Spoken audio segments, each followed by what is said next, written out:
Kırmızılarla kırmızı linkimiz kesilir ve değerli konaklarımızla beraber restoranımıza buyurunuz. Hayırlı olsun.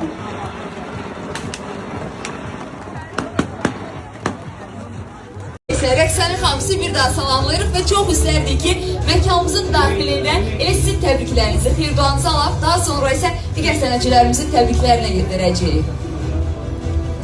Çok teşekkür ederim. Bir daha çok sağ olun bana söz verdiğiniz için. Deyirəm ki, böyümüsən. Ya dəyişmişsən də, çox yaxşı olmusan.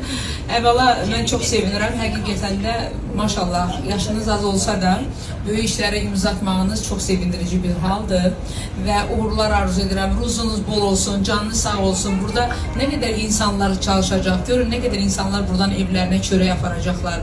Yəni görün siz nə qədər gözəl savab işləri görmüsünüz. Gəlin bu iki gənci ürəkdən alqışlayaq.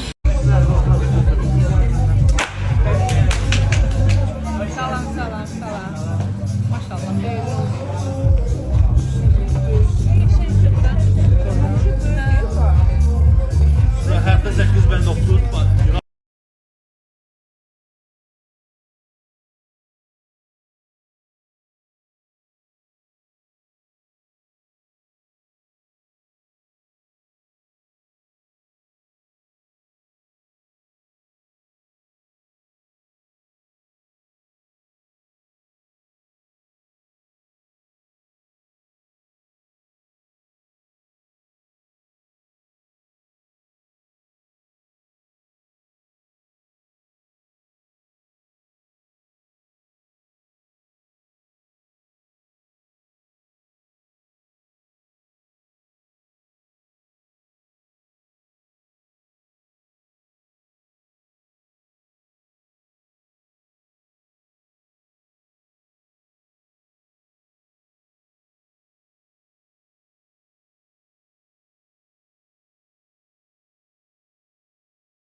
Salamlayıram, xoş gördük. Ümid, səni tanıdığıma həqiqətən çox şadam.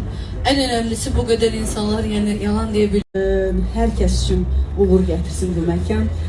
Amid bəy və Ümid bəy, sizi çox istəyirəm.